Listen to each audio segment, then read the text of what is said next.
Hola, saludos a todos. Bueno, vamos a revisar un poco sobre la inclusión del enfoque de género en los proyectos sociales y cuál es la relevancia de esto para el desarrollo y además cómo podemos hacerlo posible como uno de los grandes retos que tenemos para el cumplimiento de la Agenda 2030 y los Objetivos de Desarrollo Sostenible. Un poco para abordar este tema, se estará revisando sobre el género y el desarrollo, haciendo una diferencia entre la igualdad de género y lo que es el enfoque de género, y como les acabo de mencionar, su importancia para el desarrollo, y luego lo vamos a desagregar de cómo llevar esto al ciclo de proyectos en la fase de diagnóstico, para establecer objetivos, para hacer monitoreo y evaluación, y además tendremos la oportunidad de revisar dos ejemplos de implementación nacionales que buscan precisamente tener un enfoque integrado de género dentro de sus acciones. Y finalmente, trabajaremos con aprendizaje y divulgación, que son aspectos importantes, sumamente imperativos para hacer proyectos sociales con enfoque de género que buscan la retroalimentación y el aprendizaje organizacional. Para cerrar con 6 conclusiones con relación a este tema. Ahora bien, comencemos con el enfoque de género. En primer lugar, digamos que es la igualdad de género. ¿Será la supremacía de las mujeres sobre los hombres o viceversa? No.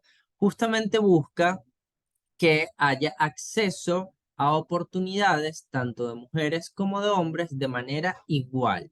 Y el enfoque de género busca llevar esto a los programas y proyectos sociales.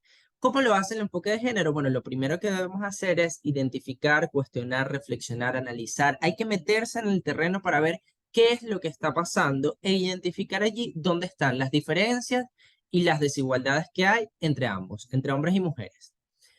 Esto nos da un punto de partida y establece cuáles son esas necesidades básicas y los intereses estratégicos para diseñar, planificar cualquier actividad, en este caso, proyectos sociales, programas y políticas en general.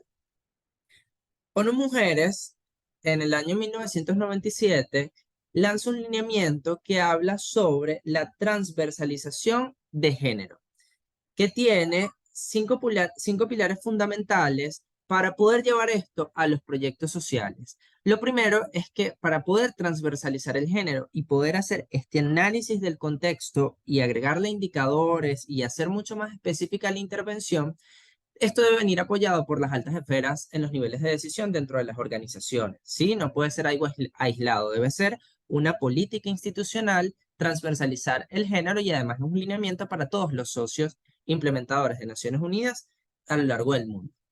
Esto ha venido cobrando fuerza a partir del año 2000 y sin embargo, aunque aún hay grandes retos por lograr, sí se ha habido una mejora y una diferencia significativa.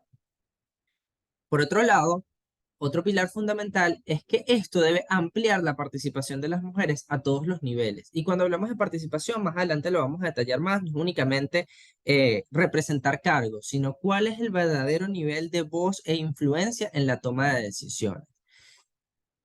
La transversalización de género, si bien busca que todos los proyectos sociales tengan un enfoque diferenciado, no sustituye a las políticas específicas, como por ejemplo políticas relacionadas a la maternidad, políticas relacionadas a las mujeres sobrevivientes de violencia basada en género, que sí son muy fáciles de identificar, sino que la transversalización de género busca que en los proyectos de educación, de trabajo, de salud, hayan estas diferencias bien descritas y analizadas para poder disminuir las brechas. Y para eso se necesitan recursos tanto humanos como financieros. Y finalmente, como les decía, la rendición de cuentas y la divulgación son principios no negociables para los proyectos sociales con enfoque de género. Tanto es así que para la Agenda 2030, el objetivo número 5, que busca promover la igualdad de género, busca precisamente esto, empoderar a las mujeres y a las niñas para disminuir la brecha que actualmente enfrentamos. Ahora bien, llevemos toda esta idea a el ciclo de proyectos. ¿Cómo se puede llevar esto a la práctica y cómo se lleva este enfoque transversal de género? Pues precisamente iniciamos por la fase de diagnóstico. Para la fase de diagnóstico es sumamente importante que en la identificación todos los datos estén desagregados por género, porque esto nos va a poder establecer cómo afecta la situación social que queremos atender tanto a unos como a otros.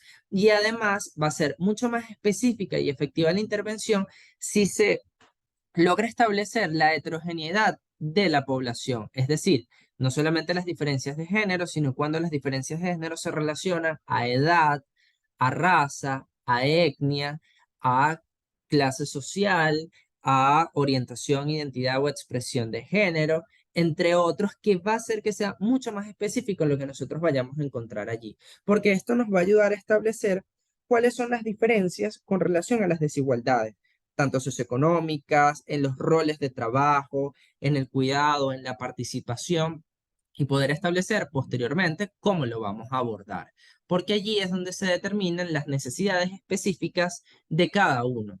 Para esto, USAID tiene una clasificación de proyectos sociales donde dice que hay proyectos ciegos de género, que es cuando un proyecto se ejecuta de manera digamos, universal o aparentemente universal. Se busca aumentar la escolaridad, pero no se establecen cuáles son las barreras que enfrentan los niños y las niñas para asistir a la escuela dependiendo de su contexto, sino que, bueno, la escolaridad para todos. Eso es una clasificación ciega de género. Por otro lado están las conscientes de género, que examinan pero no intervienen, sino que buscan mitigar los riesgos. Por ejemplo, en comunidades de pobreza extrema donde no hay acceso a servicios básicos, hay proyectos de agua, higiene y saneamiento que establecen baños comunitarios, donde las personas pueden acudir y hacer uso de los mismos, pero hasta ahora todo muy universal. Pero cuando el proyecto tiene el enfoque de género, entonces logra identificar que las niñas y las mujeres pudiesen ser más vulnerables a violencia sexual acudiendo a estos baños comunitarios. Entonces, el enfoque busca mitigar este riesgo buscando que el baño esté en una zona segura, que esté iluminado, que estén separados además por género y que respondan a las necesidades de cada uno dentro de los espacios, ¿sí? Y finalmente está la clasificación de los proyectos transformadores de género que buscan el cambio social, que no únicamente buscan mitigar, sino que tienen una intervención directa y específica en esos cambios culturales para romper con los roles de género y entonces crear precisamente entornos que sean mucho más seguros e inclusivos. Ahora bien, el diagnóstico tradicional muestra una gran limitación. Si nos quedamos en el desarrollo de proyectos únicamente con la estadística, y si lo llevamos al contexto venezolano, donde la estadística siempre es escasa o inexistente, estamos teniendo una visión muy limitada de la comunidad. La prevalencia de las enfermedades sí nos da una orientación. El acceso a servicios nos puede dar otra. La frecuencia de homicidios nos puede dar otra. Pero si nosotros no empezamos a involucrar aspectos cualitativos que también enriquezcan la fase del diagnóstico, nos vamos a quedar con un sesgo. Y cuando hablamos de aspectos cualitativos, se habla de ir al terreno, que esto debe estar dentro de las fases de los proyectos para hacer entrevistas participativas que sean lo más diversas posibles para conocer distintos contextos y realidades, además tener observación directa, conseguir informantes claves y adaptarlo a la zona específica para poder mitigar cuáles son sus riesgos y sus conflictos. Entonces, el enfoque de género busca que el abordaje en el momento del diagnóstico sea lo más integral posible y por eso el abordaje cual y cuantitativo es bastante oportuno para el mismo. Ahora bien, para el establecimiento de los objetivos, tenemos un proyecto sobre educación, que es el ejemplo que les di anteriormente, y queremos ver que aumente la matrícula escolar y que disminuya la deserción escolar. En niños y niñas, ¿cómo se da el enfoque diferenciado? Hay enfoques de integración y enfoques específicos. El enfoque de integración busca precisamente que en un programa que busca la escolaridad atienda las diferencias de género para que tanto niñas como niñas puedan acceder de manera equitativa a el programa o al proyecto.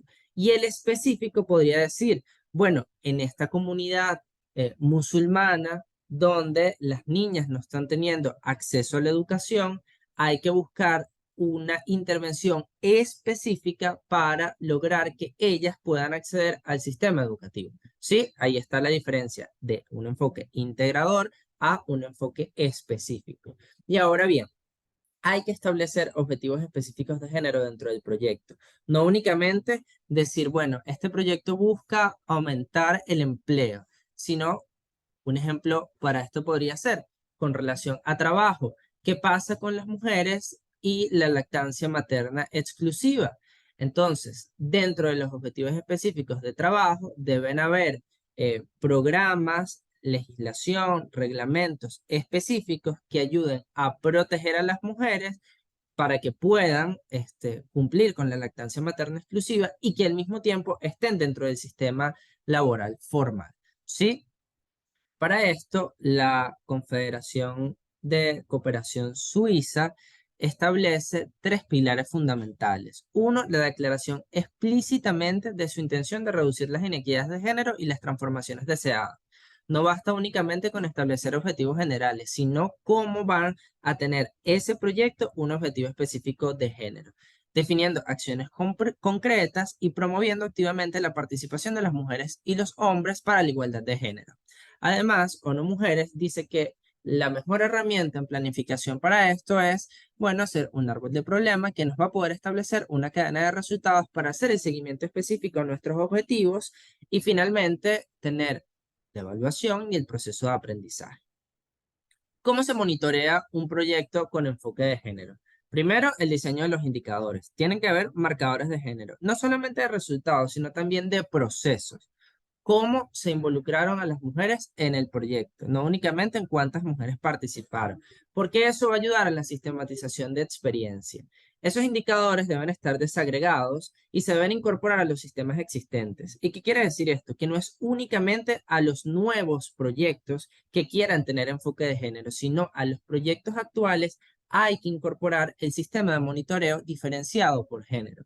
Esto ayuda a identificar las barreras, cuáles son esas brechas de acceso, de discriminación y de exclusión que afrontan unos grupos u otros, y a las mejoras de los beneficios, ya que hace que se pueda implementar un programa de forma mucho más equitativa entre ambos géneros, que buscan finalmente un cambio social con mecanismos de reporte.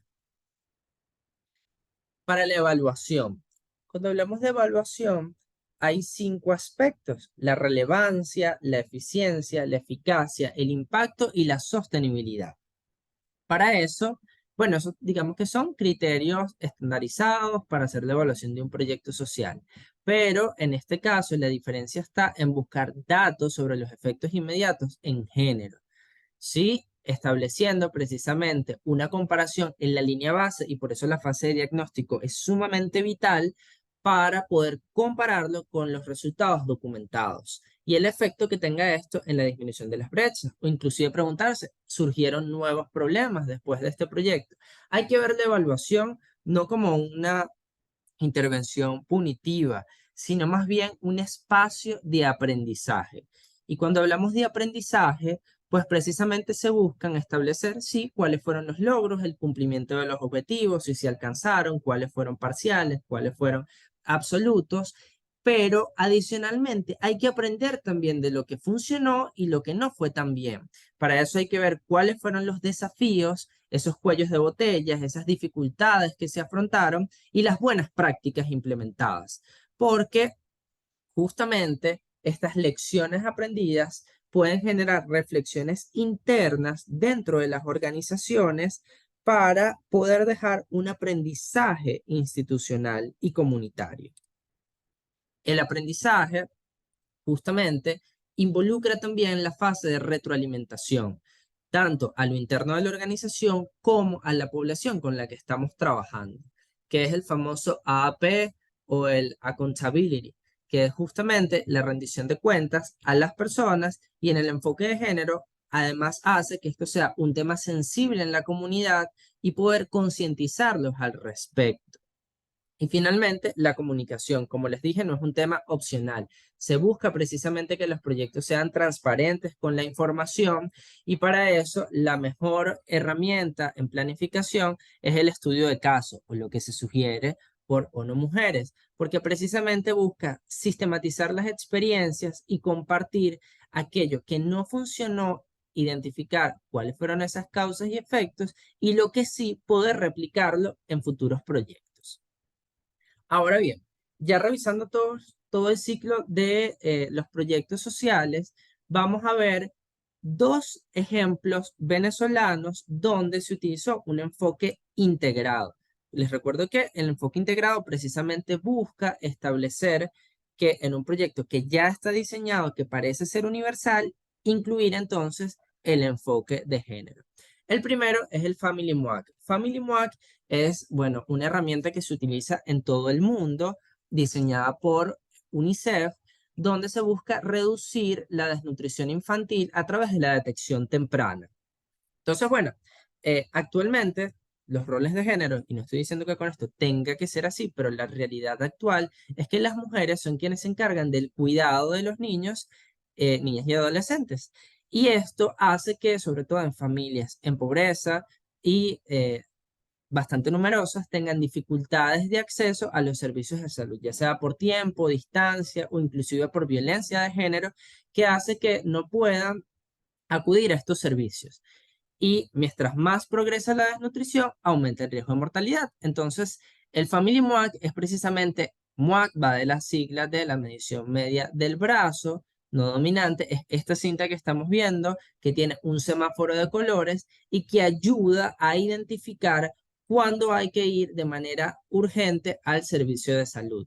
Justamente en Venezuela, la organización Milk for Hope, del clúster de nutrición, aplica el Mamá MOAC, que es la traducción que se le da acá, para las comunidades vulnerables y atender la emergencia humanitaria compleja relacionada a nutrición. Y se establece que justamente esta es la forma más práctica, sencilla y económica de detectar la desnutrición aguda a nivel comunitario. El Mamá MOAC amplía la detección de casos, hace que el monitoreo sea mucho más frecuente y ayuda a llegar a aquellas comunidades más aisladas y mucho más vulnerables, con detección temprana, tratamiento a tiempo y disminución de la mortalidad. ¿Por qué disminución de la mortalidad? Porque cuando esa cinta está en rojo, el diagnóstico es riesgo de muerte por desnutrición, que es 11 veces más probable que un niño sano. Entonces, esto hace que se pueda reducir precisamente los costos de tratamiento, que se disminuya la mortalidad, valga la redundancia nuevamente, y que la propia comunidad juega un rol importante en la detección de desnutrición, donde son entonces las mujeres principalmente y las cuidadoras quienes hacen esta red de empoderamiento para poder optimizar los recursos de los proyectos, ser partícipes además y finalmente buscar la reducción de la desnutrición infantil. Además que en tiempo de pandemia esto fue bastante efectivo porque ayudaba a disminuir los riesgos de contagios en centros de salud. Entonces vimos cómo un programa de nutrición que está diseñado por igual para niños y niñas menores de 5 años involucra a las mujeres, ya que ellas forman un aspecto importante en el cuidado y la prevención de la desnutrición para prevenirla y disminuir entonces el impacto. Por otro lado, y aquí bueno, voy a contar una experiencia personal con Fundana y el programa WASH en escuelas. WASH habla de las cifras, perdón, de agua, higiene y saneamiento, que busca que con la intervención de WASH disminuyera la deserción escolar en escuelas públicas. ¿A través de qué? Bueno, entregas de kits, charlas, sensibilizaciones, mejoras de espacios de infraestructuras en cocinas y baños. Entonces, este proyecto busca el acceso a agua segura, la promoción de la higiene personal y el saneamiento con baños y cocinas, como les venía diciendo, pero tiene un enfoque integrado de género. Cuando se empezaron a establecer las causas de la deserción escolar o del ausentismo escolar, de las faltas al colegio, se veía que las niñas en periodo de desarrollo faltaban a la escuela porque no tenían acceso a productos para promover su higiene menstrual. Entonces, siendo este un problema que afecta de manera diferenciada a las niñas y a los niños para el acceso a la educación, el proyecto desarrolló un indicador específico que busca promover la higiene personal, sí es cierto, pero además tiene un indicador para la salud y la higiene menstrual, con la promoción para atender precisamente la causa y consecuencia. Es un marcador de género que hace una promoción sensible tanto a niños y a niñas para desmitificar temas con relación a la menstruación, que es un proceso totalmente normal, fisiológico, y además promover de acceso a insumos para que nos falten a la escuela en su ciclo menstrual. Entonces, ¿cómo se llevó esto? Algo muy sencillo en la práctica, con una caja rosa. Así como está la caja de primeros auxilios, todos los salones cuentan con una caja rosa, que es un kit que tiene toallas sanitarias y artículos de higiene, donde las niñas pueden acceder a estos productos si, por ejemplo, llega la menarquia, que es la primera menstruación, en clases, y además hay un proceso de sensibilización a niños y niñas para eliminar los estigmas de vergüenza, de pena, de humillación, de discriminación, de bullying que surge producto de esto. Entonces, se busca precisamente que las escuelas sean un entorno seguro, tanto para niñas como niñas, atendiendo una situación específica que atraviesan los niños. Finalmente, en la implementación de esta pequeña acción logró hacer una sistematización de experiencia y ser compartida y replicada a las otras organizaciones a nivel nacional dentro del clúster de WASH. Ahora bien, cerremos todo esto con 6 aspectos fundamentales. Género no es igual a mujeres exclusivamente. Los hombres también están incluidos para una promoción equilibrada del desarrollo, pues precisamente el enfoque de género busca ver cómo se afecta de manera diferenciada a cada uno, ¿sí? Y poder atender a estas necesidades de una manera mucho más equitativa. El diagnóstico tradicional es bastante limitativo y por eso es que los datos cual y cuantitativos nos ayudan a construir, a recrear una foto muy específica de la comunidad donde vayamos a trabajar. La participación de las mujeres, cantidad versus voz, influencia y verdadera incidencia en la toma de decisión. La programación sensible de género, ya vimos que es transversal a todas las etapas del ciclo de proyecto. Y género y cultura, que esto es sumamente importante, quizás en Venezuela no lo vemos con tanta gravedad, pero en países del Medio Oriente o países donde hay políticas y leyes que son mucho más restrictivas hacia las mujeres, la verdad es que esto sigue siendo un principio no negociable. Todas las guías y lineamientos establecen que es un principio de derechos humanos que ahora, en contextos donde hay riesgos, se debe hacer una programación segura con mensajes sensibles al conflicto, pero no debe dejar de atenderse y el enfoque de género debe ser incluido en todos los proyectos sociales. Porque finalmente el desarrollo sostenible busca la igualdad de género y la reducción de las desigualdades. Entonces, creo que bueno, cerrando un poco esto, la pertinencia de este trabajo para el desarrollo ayuda precisamente a que los proyectos empiecen a disminuir las desigualdades sociales que afrontan las mujeres en las brechas salariales, de acceso a trabajo, trabajo precario, de el cuidado de los niños, del acceso a salud sexual y reproductiva, el acceso a la educación y bueno, un sinfín de diferencias que hacen que la pobreza afecte de manera desproporcionada a las mujeres que a los hombres, pero no se busca que la pobreza afecte a todo el mundo por igual, por hacer un chiste de cierre, sino precisamente que el desarrollo tenga equidad social. Bueno, muchísimas gracias por el tiempo y en la clase nos vemos para cualquier pregunta o comentario.